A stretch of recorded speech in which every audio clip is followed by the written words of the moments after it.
School safety is not anything new to law enforcement. I have been a head range instructor for about a decade, and we've been teaching active shooter responses to school or to our deputies for years, going in schools. Your question is part of the equation. I think that there has to be some way that we can make the schools not a soft target. That has to be a priority. Now, how that is done is completely, there's different ways to do that. Number one, there's environmental security. You could make the school like an airport, secure one way in, one way out, scanning stations, and if that's what the schools choose to do, we should do that. If the schools want more school resource officers, I think there's an obligation for the sheriff to try to make that happen. If the schools want to have armed security guards inside the schools, I think there should be an obligation for the local law enforcement to work with the security guards. And conversely, to answer your question, I have no objection to having armed individuals in schools that are properly trained and licensed. But what the important part of that is, it has to be a local decision. I am all for local control, and that decision needs to come from the school district themselves. The school district knows their population, they know their students, they know the capacities of their personnel in the building, and that, I don't believe that should be something that the sheriff's office should push on the school district, but conversely, if they decide to do that, I would support it 100%. Thank you.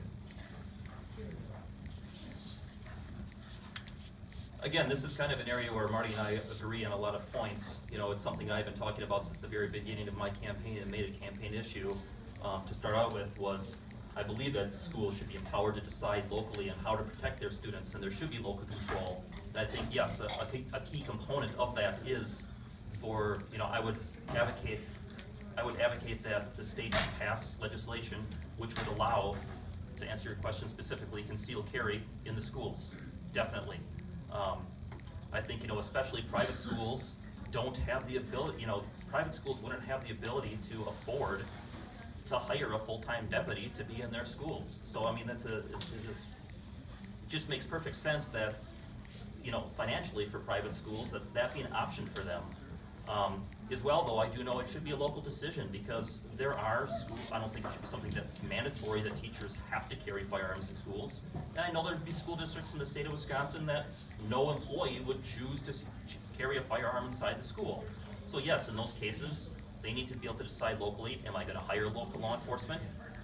There needs to be legislation, because right now you can't do it, hire armed security within the schools.